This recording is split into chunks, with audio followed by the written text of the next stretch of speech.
infonya, sampaikan ke Rasika.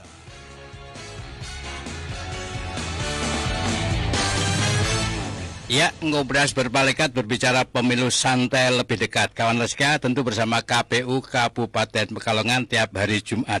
Dan acara ini disiarkan langsung lewat YouTube Rasika TV Official dan juga KPU dan juga live streaming www.rasikapekalongan.com. Dan tema kita pagi hari ini sangat menarik, kampanye dan SDM. Kampanye dan SDM. SDM itu mungkin selamatkan diri masing-masing. Ya, dan kita ketemu dengan narasumber kita, ada Mas atau Bapak ini ya? Mas ya, Mas Dika Redina. Iya. Selamat pagi Mas Dika. Selamat pagi Mas Sambil. Iya, ini kawan Rasika, Mas Dika ini divisi Sosdiklis, Parmas dan SDM. Mas Dika Redina. Kalau Dika itu berarti berbudi luhur penuh etika. Dika, berbudi luhur penuh etika. Kalau Redina itu Redana Mas. Oh, Redana ya. Redana itu responsif dengan Anda, kawan Rasika. Oh, ini berarti sangat respon kalau ada apa-apa ya kan. Ya, ini kawan Rasika yang mau ikutan silahkan aja siapkan WA-nya di 08547731111, mau nanyain apa aja boleh. Nah, ini tema kita kan kampanye dan SDM. Betul. Ya, sebelumnya gimana kabarnya, sehat Mas Dika? Sehat. Sudah sarapan? Sudah. Untuk besok? Belum ya? Belum. Oh, tak pikir diropel hari ini. Nanti cepat gemuk. Ya, saya senang ini Mas Dika ini orangnya kawan Rasika murah senyum, sangat ramah ya kan. Dan tema kita sekali lagi kawan Rasika, kampanye dan SDM. Ini kampanye. Sebelumnya saya kemarin kok lihat ya beberapa APK di jembatan ini Wirodesa ke sana itu jembatan Sipait. Bukan Sipait. Yang sana, yang ke sana. Jembatan Pengkolan. Pencongan, nah Pencongan itu saya lihat spanduknya APK-nya itu pada diturunin, kemudian di Bojong Minggir diturunin. Apakah ini kampanye ini akan segera berakhir untuk pemasangan APK atau itu pemasangannya nggak sesuai dengan aturan? Ya, untuk kenapa APK-APK yang ada di jembatan-jembatan itu dilepas, itu tidak sesuai dengan peraturan, karena tentu saja jembatan adalah salah satu wujud fasilitas umum.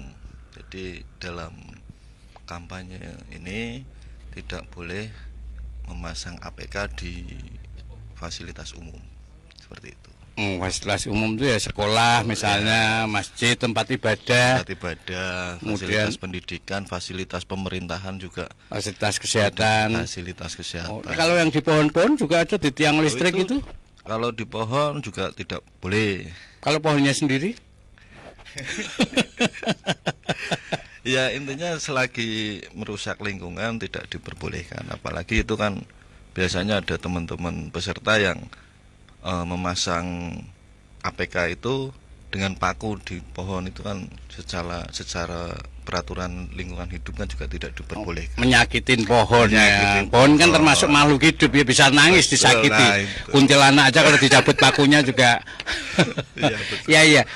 Artinya itu bukan masa kampanye lewat baliho, pamflet kayak gitu berakhir, tapi belum. Cuma itu dianggap melanggar peraturan dan kemudian dicopotin ya kan. Betul. Ya, jadi kawan Rasika mungkin yang melihat peristiwa pencopotan pamflet atau APK yang ada di jembatan, di tempat-tempat umum itu memang karena dianggap melanggar peraturan. Yang aturannya yang benar di mana sih? Sebetulnya tadi seperti saya sampaikan, yang penting tidak memasang APK di fasilitas pendidikan, tempat keagamaan, kemudian fasilitas pemerintahan. Terus kalau di pinggir jalan di rumahnya sendiri itu dipasang nggak apa-apa ya? Iya, selagi yang punya rumah mengizinkan tidak dipermasalahkan. Bisa dipasang di kamarnya sendiri. Kemudian kalau di fasilitas-fasilitas tersebut itu Maksudnya tidak boleh dipasang di misalnya di halaman gedung atau pagar tembok depan itu tidak diperbolehkan.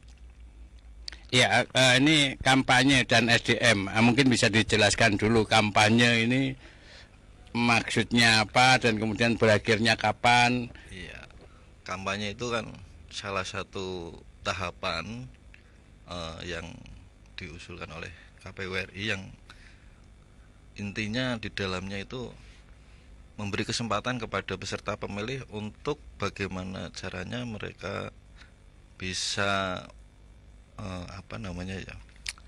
untuk mengajak calon pemilih ini untuk memilih dirinya. Itu. Iya, jadi sosialisasi ya agar lebih dekat kepada calon pemilih. Betul. Ya kan tujuan kampanye ya. Kalau SDM itu kan sumber daya manusia sebetulnya ada satu tahapan hari ini yang ini menjadi kunci dalam kesuksesan pelaksanaan pemilu tahun 2024. Ini kaitannya dengan seleksi KPPS. Seleksi KPPS. Oh, ini kait SDM itu kaitannya dengan seleksi KPPS. Betul. KPPS itu apa? Kelompok penyelenggara pemungutan suara. Kelompok penyelenggara pemungutan suara. Tingkat TPS itu. Tingkat TPS. Karena apapun yang terjadi, garda terdepan KPU adalah KPPS. KPPS ya kan, pas pelaksanaan ya mereka bekerja kan pas pelaksanaan ya. Iya, betul. Jadi KPPS itu apa tadi? Kelompok penyelenggara pemungutan suara yang ada di TPS di tiap-tiap desa. Tiap desa, betul. Itu kaitannya dengan SDM, jadi SDM-nya harus benar, ini selektif juga ya kan? Harus selektif. Itu juga dites juga ya? Kita saring juga. Saring, artinya selain administrasi, kita juga mengingat pemilu tahun sebelumnya itu kan banyak penyelenggara yang sakit, bahkan ada yang meninggal. Pada tahun ini kita benar-benar selektif, Mas. Oh, berarti mungkin yang nyun sewu yang punya penyakit jantung, udah lelah atau yang sudah tua ini betul sekali tidak diprioritaskan. Iya. Oh ya. Kita juga dalam seleksi ini bekerja sama dengan BPJS, kaitannya dengan screening kesehatan calon KPPS. Oh, kalau yang lalu-lalu enggak ya? Ya, bisa jadi. Karena berkaca pada pengalaman 2019 itu banyak yang meninggal ya kan? Karena kelelahan itu ya. Terus jadi dari awal pembentukan sebelum mereka dilantik benar-benar kita cek kesehatannya.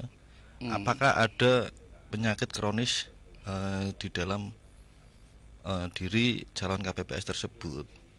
Kalau memang terdapat ada penyakit kronis ya kita itu secara kesehatan ya. Iya, betul. Kita arahkan ke dokter dulu untuk konsultasi apakah bisa menjadi penyelenggara pemilu seperti itu. Ya, itu kawan Rasika, jadi selektif kesehatan dan selektif mungkin tes wawasan kebangsaan kali ya. Ya, dan kalau kampanye itu kan ajakan dari peserta pemilu kepada calon pemilih. Iya. Nah, ini yang boleh disampaikan ini secara lisan maupun tertulis apa sih agar tidak terjadi pelanggaran peraturan? Iya, yang pertama tentunya adalah menggunakan bahasa Indonesia maupun bahasa daerah yang sopan, santun, terus tidak menyakiti orang lain. Tidak menyakiti orang lain secara verbal ya. Betul. Kemudian janji-janji boleh nggak sih kampanye? Kan kalau misalnya nggak ditepati menyakitkan. Itu maksudnya kan termasuk dalam penyampaian visi misi kan. Itu bisa disampaikan juga penyampaian visi misi, kemudian tadi tidak boleh menggunakan bahasa yang tidak sopan, tidak santun, terus kemudian banyak hal lah. Ya kalau secara lisan itu mungkin lewat door to door, lewat acara-acara apa gitu ya. Betul. Kemudian itu juga mereka para calon itu diberi batasan atau diberi untuk kampanye itu berapa kali, misalnya kayak kampanye terbuka untuk calon-calon itu? Untuk berbicara kampanye itu kita sebetulnya kan sudah mulai sejak 28 November 2023 kemarin. Nanti selesainya di tanggal 10 Februari. Lah, dalam proses itu memang ada beberapa metode kampanye yang kami katakan agak spesial karena difokuskan pada tanggal 21 Januari ini sampai 10 Februari. Itu salah satunya adalah kampanye rapat umum. Kalau dulu sering kita sebut dengan kampanye akbar. Kampanye akbar. Ya, kampanye terbuka ya, di tempat terbuka ya. Ya, oke. Kalau yang tertulis itu kan secara lesan penyampaiannya. Kalau kampanye akbar terbuka, kalau secara tertulis bisa melalui APK, alat peraga kampanye yang ada di jalan-jalan itu. Ya. Atau lewat media sosial juga. Media sosial juga bisa. Ada pembatasannya enggak sih? APK misalnya satu calon anggota legislatif boleh pasang cuma 10 poster atau bebas sesuai kemampuan, sesuai dananya masing-masing. Kalau pembatasan sih tidak ada, cuma kita memfasilitasi tempat-tempat atau jalan-jalan mana saja yang diperbolehkan untuk memasang APK. Ya, dan kawan Rasika, sekali lagi kalau mau ikutan, mau nanya-nanya juga boleh, WA di 085647731111. Terus yang tidak boleh dilaksanakan dalam kampanye pemilu? Yang tidak boleh dilaksanakan dalam kampanye pemilu tentunya tidak boleh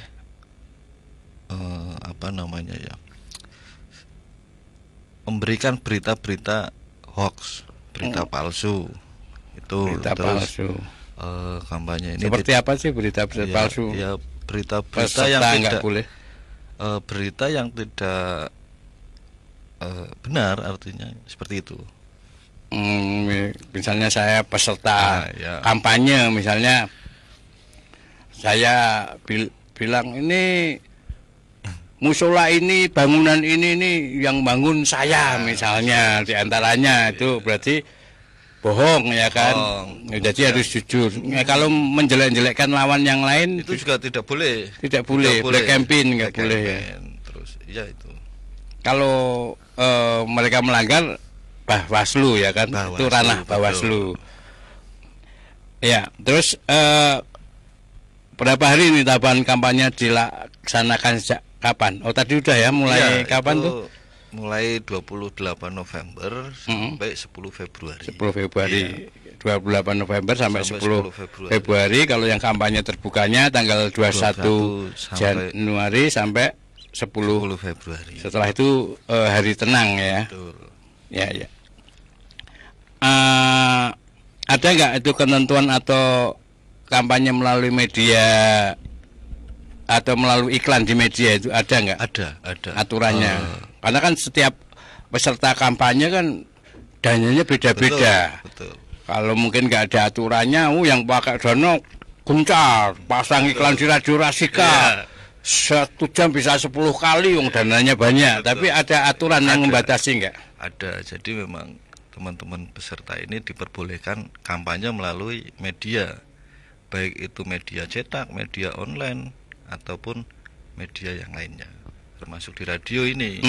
Di radio, kalau iklan di media radio itu teman-teman peserta itu dibatasi sehari 10 spot dengan durasi maksimal 30 detik per spot.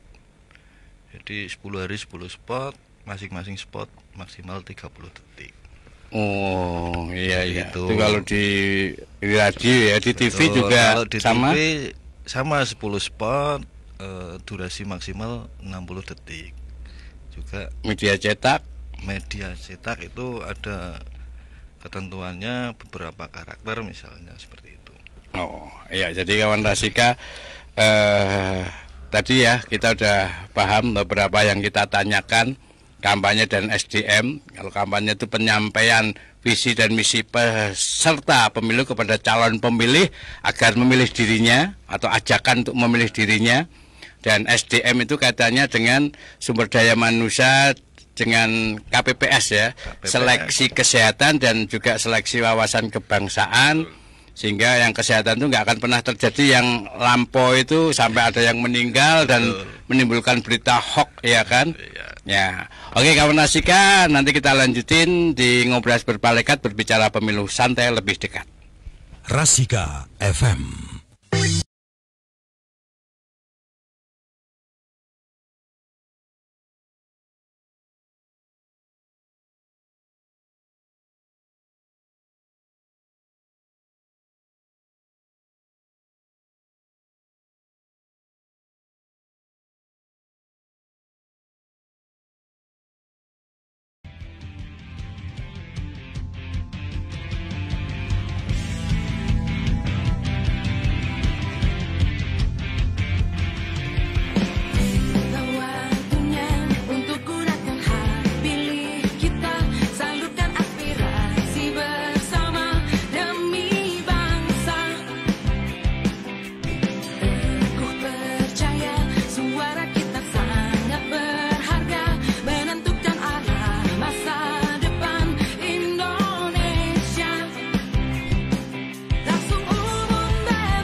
Telepon dulu ah.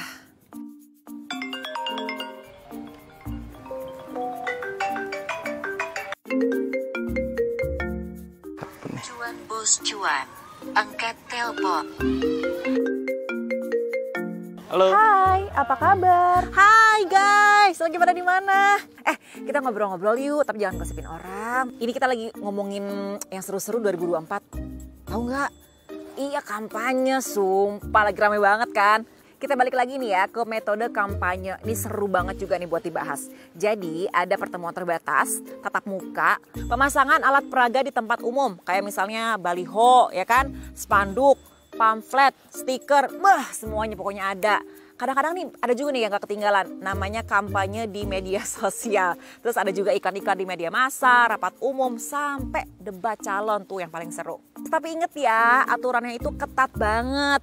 Jadi partai politik gak boleh kampanye sebelum jadwal yang ditentukan.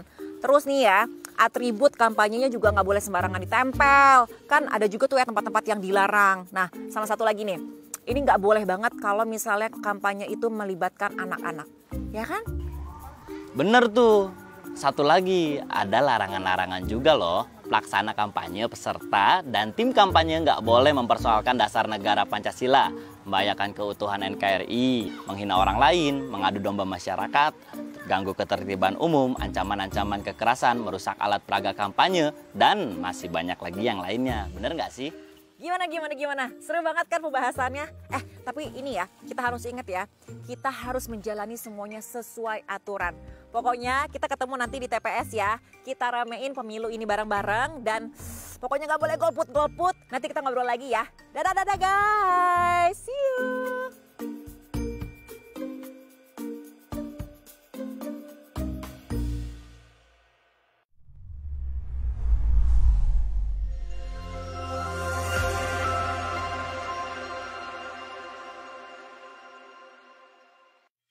Telepon dulu ah.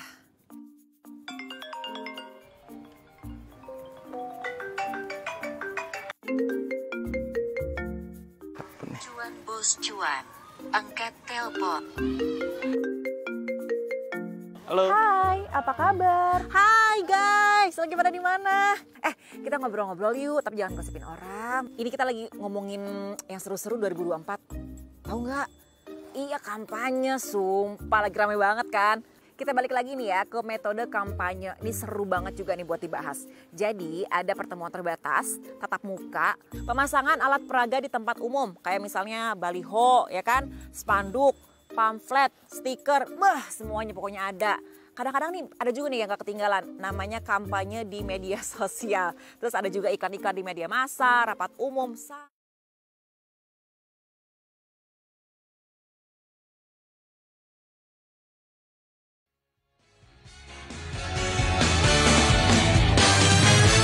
Ngobras berpalekat berbicara pemilu santai lebih dekat bersama KPU Kabupaten Pekalongan dan bersama Mas Dika Redina ya. Mas Dika berarti berbudi luhur, penuh etika. Ya, beliau ini divisi Sosdiklih ya, Parmas dan juga SDM. Ya, tadi kita ngobrolin soal mekanisme dan ketentuan kampanye melalui iklan di media. Betul. Mungkin bisa dijelaskan lebih panjang lagi atau lebih detail lagi. Ya, intinya untuk mekanismenya itu iklan di media itu adalah yang pertama bisa berupa suara, kemudian gambar atau tulisan, atau bahkan bisa gabungan tulisan dan gambar, bisa juga suara dan gambar. Seperti ini, seperti itu. Seperti itu. Malah kayak Pak Timbul seperti ini, itu. Iya. Lah itu tentunya untuk pengawasan dalam iklan di media ini juga tidak bisa kami lakukan sendiri. Dari iya. kan? Karena banyaknya peserta pemilu dan juga keterbatasan pengawas dari KPU. Iya, kami juga berharap teman-teman dari Bawaslu, terus Dewan Pers dan yang lainnya ikut serta dalam mengawasi iklan di media selama proses penyelenggaraan kampanye pemilu tahun 2024 ini. Ya, kan tadi ada pembatasan ya kan? Betul. Pembatasan dalam kampanye lewat atau beriklan lewat media. Ya, kalau terjadi pelanggaran itu kalau kampanye melalui media itu Bawaslu atau KPU ikut cawe-cawe? Bawaslu. Cuma KPU memberikan ketentuan atau batasan atau aturan ya. Betul. Kampanye di radio misalnya harus 10 spot, kemudian satu spot itu 30 detik kalau ada pelanggaran. Jadi udah tugasnya Bawaslu. Betul. Ya, kalau KPU udah ya, sudah selesai bikin regulasinya. Ya, oke, kawan Rasika, kalau mau ikutan gabung silahkan WA di 08564773111 karena ini live streaming www.rasikapekalongan.com dan juga disiarkan live Rasika TV Official. Ya, dan ini kalau persiapan kampanye umum atau kampanye akbar di KPU Kabupaten Pekalongan ini kan juga biasanya ketika mengundang massa itu kan rawan terjadi nyun sewu kericuan, apalagi kalau misalnya kampanye peserta pemilu yang berbeda. Mungkin tempatnya di hari yang sama tapi tempatnya beda, kan suatu saat juga akan ketemu di mana kita nggak pernah tahu. Ini gimana ini persiapannya? Jadi, sesuai ketentuan PKPU nomor 15 tahun 2023 ya, peserta pemilu dapat melaksanakan kampanye rapat umum di lapangan, stadion ataupun alun-alun. Lapangan, stadion atau alun-alun. Alun-alun yang dimana kita memperhatikan tempat, apakah tempat tersebut bisa untuk penyelenggaraan kampanye dengan jumlah peserta yang begitu banyak. Dibatasi atau enggak sih kampanye akbar itu? Tidak dibatasi. Kalau dibatasi itu pertemuan tertutup, kampanye tertutup. Ya, seperti itu. Kalau lokasinya itu yang menentuin lokasi.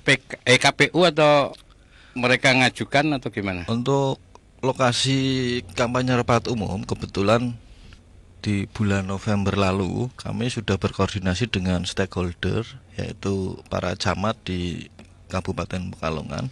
Artinya kita memfasilitasi setiap satu kecamatan ada satu titik atau satu lapangan yang bisa digunakan untuk kampanye rapat umum. Oh, yang dianggap representatif ya. Betul, yang dianggap representatif. Kemudian ya cukup menampung untuk peserta yang begitu ribuan, banyak, puluhan ribu mungkin. Seperti itu. Jadi tempatnya ditentukan. Tiap kecamatan harus ada satu yang representatif untuk kampanye terbuka. Betul. Terus jadwalnya pembagian jadwal ini, kalau pembagian jadwalnya kan kadang bisa bentrok juga dalam waktu yang sama, cuma tempat yang berbeda. Betul. Tadi sudah awal saya katakan. Untuk penjadwalannya di kabupaten sendiri khususnya kebetulan hari ini nanti kita akan menjadwalkan siang nanti baru akan menjadwalkan. Tapi untuk berbicara penjadwalannya, kebetulan di KPU RI sudah ada keputusannya. Jadi menggunakan mekanisme setiap setiap paslon itu diikuti oleh parpol. Jadi misalnya kampanye ini kan terbagi di 3 zona ini, Mas. Di seluruh Indonesia itu ada di 3 zona.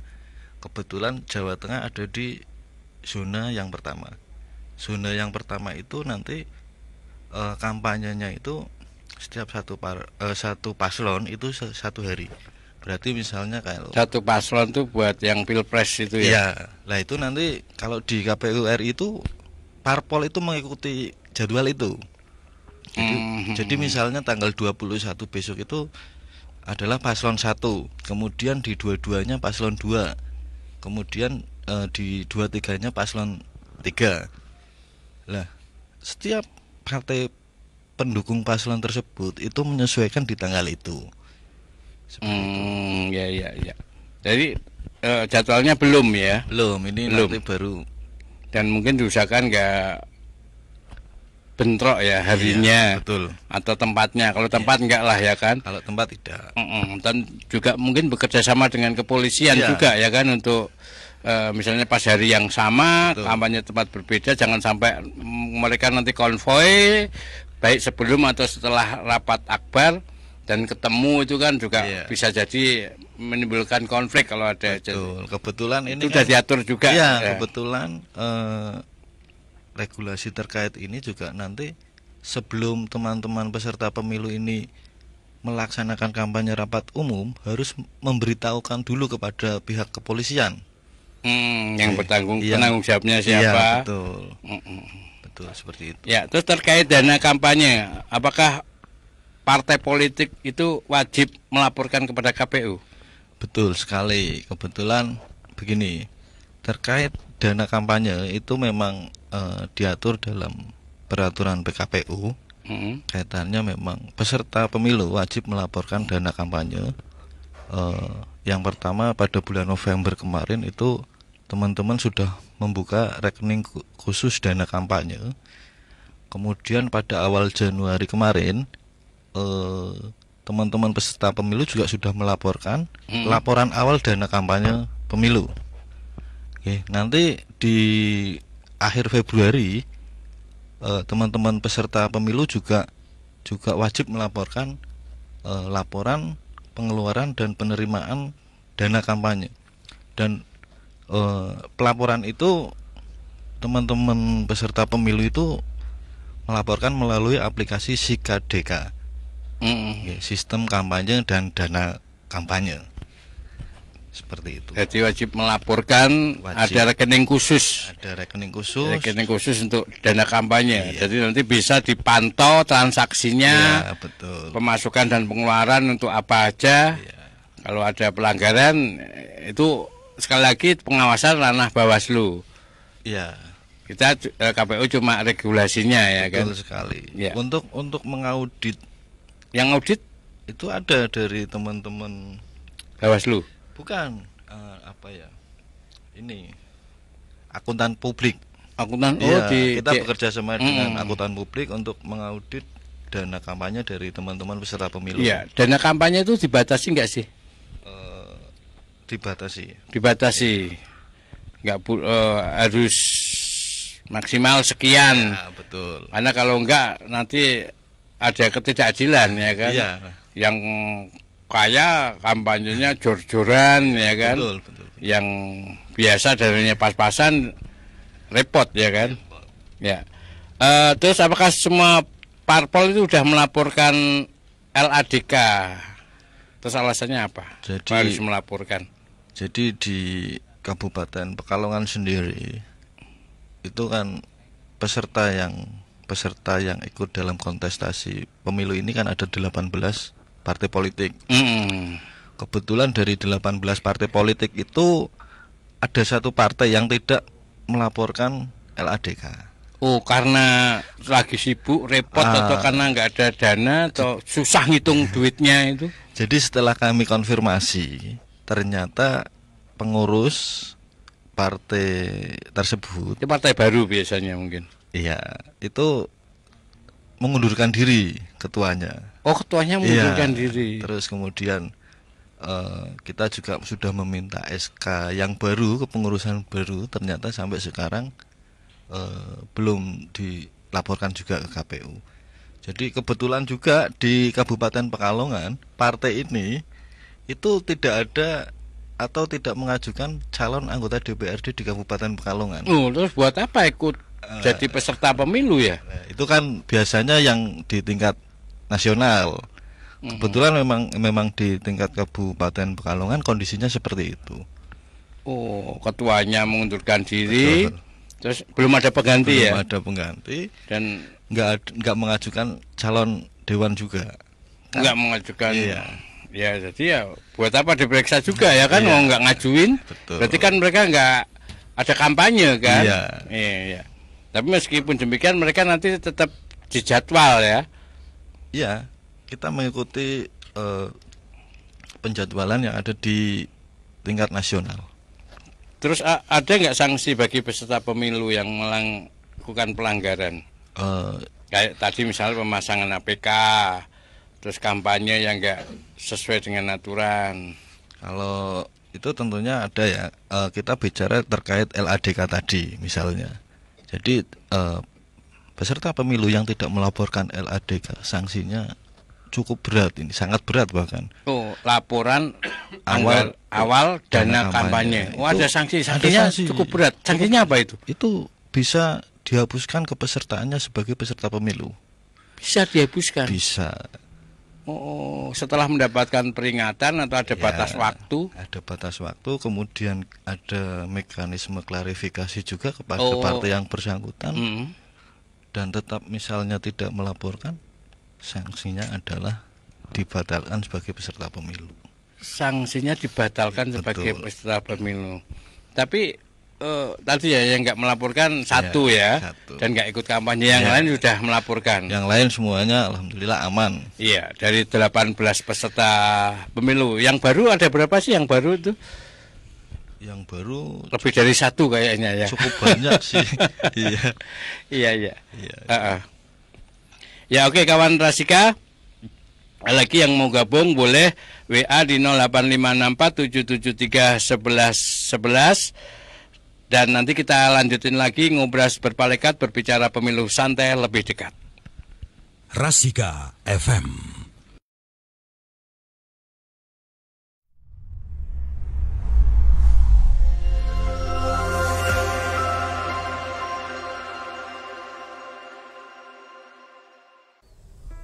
Kalian udah tahu kan, pemilu tahun 2024 sudah dimulai. Pasang mata, pasang telinga, dan pahami dengan benar bagaimana menyalurkan aspirasi Anda dalam pemilu dengan benar. Kita harus tahu betul siapa saja peserta pemilu tahun 2024 ini. Pertama, kita akan memilih calon presiden dan calon wakil presiden. Kedua, kita akan memilih anggota DPR RI.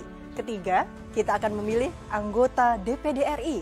Keempat, kita akan memilih anggota DPRD provinsi. Dan kelima, kita akan memilih anggota DPRD, kabupaten atau kota. Selanjutnya yang penting kita perhatikan adalah surat suara yang akan kita coblos. Warna abu-abu untuk memilih calon presiden dan calon wakil presiden Republik Indonesia. Warna kuning untuk memilih anggota DPR Republik Indonesia. Warna merah untuk memilih anggota DPD Republik Indonesia. Sedangkan untuk warna biru untuk anggota DPRD provinsi dan warna hijau untuk anggota DPRD kabupaten atau kota. Ingat ya, ingat jumlah dan warna surat suaranya. Jangan sampai gagal fokus karena suara kalian sangat menentukan setidaknya untuk 5 tahun ke depan. Setelah nama kita dipanggil di tempat pemungutan suara dan kita diberikan surat suara, saatnya kita menentukan pilihan kita di dalam bilik suara.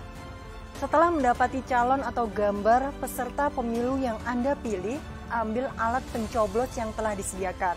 Coblos tepat di tengah-tengah gambar calon atau di dalam garis yang mengelilingi gambar calon pilihan Anda. Bila Anda mencoblos di luar garis, maka dalam penghitungan surat suara Anda tidak sah. Mengambil gambar atau merekam proses pencoblosan di dalam bilik suara atau mengunggahnya di media sosial, itu dilarang keras. Kita meriahkan pesta demokrasi ini dengan berbondong-bondong ke TPS untuk menyalurkan aspirasi kita di dalam bilik suara. Jangan sia-siakan suara Anda dalam pemilu kali ini, apalagi golput. Kalau ada yang ingin ditanyakan, silahkan datang ke kantor KPU di kota Anda atau kunjungi website. Oke, selamat berpesta, berkampanye, dan tentukan pilihan. Tetap damai, jaga persatuan bangsa. No hoax, no cela-mencela.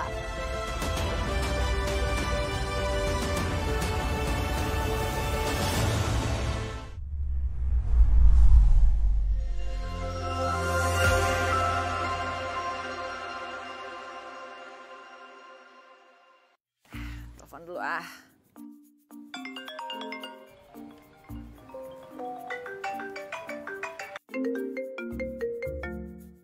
Cuan bos cuan, angkat telepon. Halo. Hai, apa kabar? Hai guys, lagi pada di mana? Kita ngobrol-ngobrol yuk, tapi jangan gosipin orang. Ini kita lagi ngomongin yang seru-seru 2024. Tahu nggak? Iya, kampanye, sumpah lagi rame banget kan. Kita balik lagi nih ya ke metode kampanye. Ini seru banget juga nih buat dibahas. Jadi ada pertemuan terbatas, tatap muka, pemasangan alat peraga di tempat umum. Kayak misalnya baliho, ya kan, spanduk, pamflet, stiker, semuanya pokoknya ada. Kadang-kadang nih ada juga nih yang gak ketinggalan, namanya kampanye di media sosial. Terus ada juga iklan-iklan di media massa, rapat umum, sampai debat calon tuh yang paling seru. Tapi inget ya, aturannya itu ketat banget.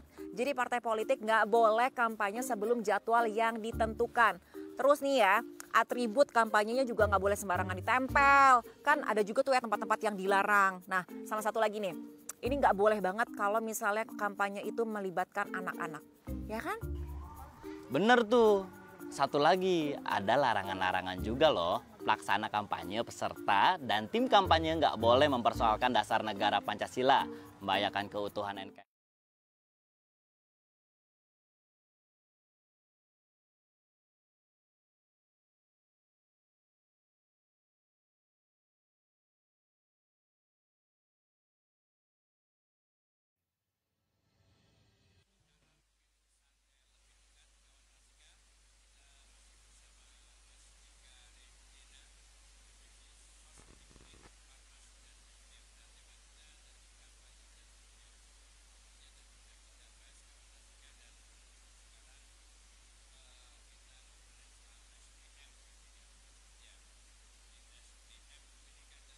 Tadi yang sudah kita obrolkan tadi, ya kawan Rasika, sekarang kita lanjut lagi ya ngobrol berpalikat berbicara pemilu santai lebih dekat. Temanya tadi kampanye dan SDM, dan sekarang lebih ke SDM. Tadi sudah kita bahas SDM itu sumber daya manusia, kaitannya dengan rekrutmen petugas KPPS. Betul. Dan tadi sudah dijelaskan juga bekerja sama dengan BPJS untuk kesehatan dari para calon KPPS ya kan. Ini mengingat dulu pernah ada kejadian, ada yang lelah meninggal dibawa ke rumah sakit juga, ya kan. Dan ini antisipasinya, yang fisiknya kuat mungkin yang kepilih, yang masih muda yang kepilih sebagai KPPS, tentu kesehatannya itu yang utama. Kemudian juga wawasan kebangsaan. Nah, ini rekrutmen petugas KPPS ini udah berlangsung atau kapan? Ya, untuk rekrutmen petugas KPPS ini sebetulnya sudah dimulai sejak awal bulan Desember kemarin, ya. Nah, pada tanggal 20 Desember itu kami menerima 21.738 pendaftar KPPS. Yang dibutuhkan berapa? Yang dibutuhkan 20.384. Ya, banyak banget yang dibutuhkan. Ya, betul. Jadi itu usia atau pakai ijazah minimal apa, terus usianya minimal betul. Berapa syaratnya? Syaratnya adalah yang pertama warga negara Indonesia, WNI, kemudian usia maksimal 55 tahun, kemudian ijazah atau pendidikan terakhir minimal SMA. Ya. Itu terus kemudian kemarin juga KTP sesuai domisili. Terus juga ada melampirkan riwayat kesehatan juga. Riwayat kesehatan. Betul. Ya. Surat kelakuan baik dari kepolisian. Ya. Itu tidak. Oh, tidak. Yeah. Itu honornya berapa sih? Kerjanya kan kayaknya cuma sehari KPPS. Iya. Jadi untuk pemilu 2024 ini memang agak berbeda dengan sebelum-sebelumnya. Kalau pemilu besok, ini itu untuk ketua KPPS itu di angka 1.100.000. Kalau dulu berapa? Kalau dulu kurang begitu paham juga sih. Mungkin tetap ada kenaikan, beras kan naik ya kan? Ya, kenaikannya hampir 100% sih. Kemudian anggota itu 1 juta. Anggota 1 juta itu untuk kerja sehari ya kan? Masa kerjanya sebetulnya 1 bulan, karena sebelum pelaksanaan hari H itu teman-teman KPPS ini juga akan kami bimtek ya. Iya. Untuk rekrutmen udah ya? Sudah. Terus pelantikannya? Pelantikannya itu tanggal 25 Januari ini. Bulan ini ya. Terus ini apa langkah apa yang dilakukan KPU Kabupaten Pekalongan dalam mempersiapkan KPPS untuk melaksanakan tugas pada tanggal 14 Februari? Nah, untuk langkah-langkah untuk mempersiapkan teman-teman KPPS dalam melaksanakan tugas di 14 Februari nanti, seperti yang tadi saya sampaikan, nanti setelah pelantikan ini kawan-kawan KPPS ini akan kami berikan bimbingan teknis terkait pemungutan dan penghitungan suara. Terus ini KPPS ini tiap TPS ya? Tiap TPS berapa orang? 7 orang. 7 orang. Termasuk ketua? Ya, termasuk ketua. Dananya banyak. Setiap desa ada berapa TPS kurang lebihnya? Kalau setiap desa di rata-rata umumnya ada yang 10 TPS. 10 TPS. Berarti, bahkan ada yang 40 TPS dalam satu desa. Tinggal dikaliin satu TPS kan minimal 7 petugas KPPS. Berarti 7 juta lebih di desa kali berapa tadi, yang setiap desa ada berapa kurang lebihnya? Kurang lebihnya 10 TPS. 10 TPS 70 juta satu desa. Se-Indonesia Raya ini ada berapa? Ada beberapa ratusan TPS, ribu TPS. Jadi dananya banyak ya. Ya. Mudah-mudahan mungkin 1 putaran ya. Biar kalau 2 putaran kan butuh waktu, tenaga dan juga dana yang besar juga. Nah, ini kaitannya dengan teman-teman KPS ini nanti ya. Mengingat setiap gelaran pemilu itu kebetulan kami kan banyak menggunakan kertas. Dan tentunya kertas itu terbuat kan dari pohon. Nah, untuk pemilu tahun ini KPU RI menginstruksikan kepada kami untuk melaksanakan penanaman pohon di seluruh Indonesia itu setelah pelantikan KPPS besok. Di mana itu? Lokasinya di desa masing-masing. Yang menentukan? Yang menentukan PPS. KPPS yang menentukan. PPS-nya yang PPS-nya di tingkat desa. Nanti yang mengatur teman-teman PPS. Oh ya sebagai ganti anulah. Iya. Karena pemakan kertas yang luar biasa ini ya kan. Ya. Ada permasalahan nggak dalam perekrutan anggota KPPS itu? Untuk permasalahan. Atau setelah? Kalau setelah belum ya. Belum. Mungkin yang lalu-lalu sudah ya. Kalau proses perekrutannya itu kendalanya itu apa ya? Terkait ijazah sebetulnya. Jadi kan banyak masyarakat di desa yang sudah lulus SMA ini kan pergi merantau ke Jakarta kan. Nah pada saat kita membutuhkan untuk KPPS ini, kita sulit mencarinya, gitu kan. Bahkan ada beberapa pendaftar yang memang apa namanya, ijazahnya tidak memenuhi syarat sebetulnya. Tapi akhirnya dari KPU RI memberikan kebijakan khusus terkait ijazah ini kan. Karena kalau kita tidak memberikan kebijakan khusus, ini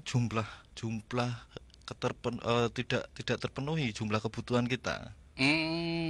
Seperti itu.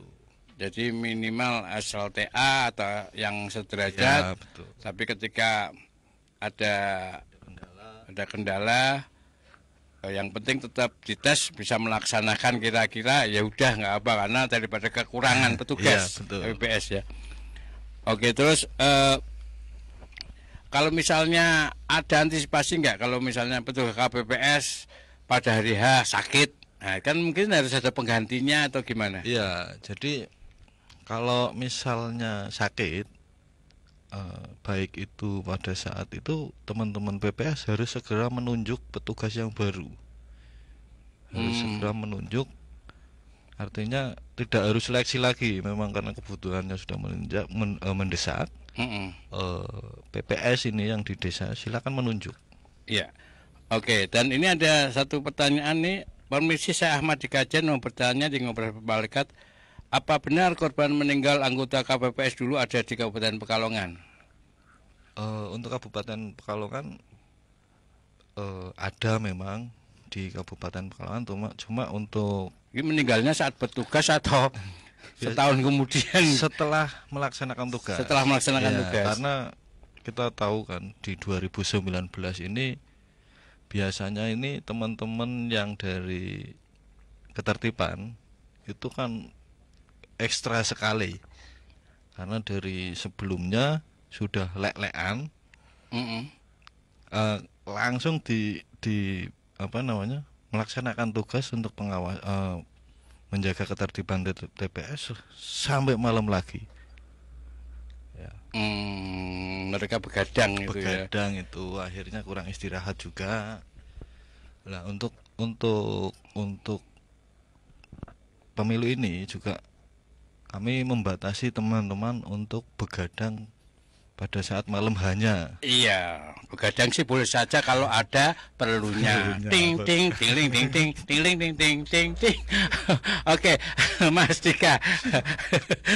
Ya kan kata Haji Roma Irama kan nggak apa begadang kalau ada perlunya. Iya. Terakhir closing statement apa yang ingin disampaikan buat kawan Rasika kaitannya dengan tema kita kampanye dan SDM dan tentunya untuk pemilu atau Pilpres yang akan berlangsung tanggal 14 Februari 2024. Silakan. Tentunya untuk seluruh masyarakat Kabupaten Pekalongan, jangan lupa datang ke TPS pada tanggal 14 Februari untuk menggunakan hak pilih Anda.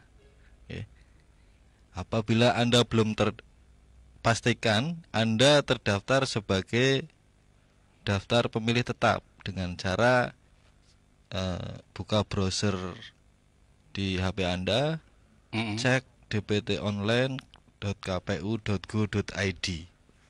Seperti itu. Iya.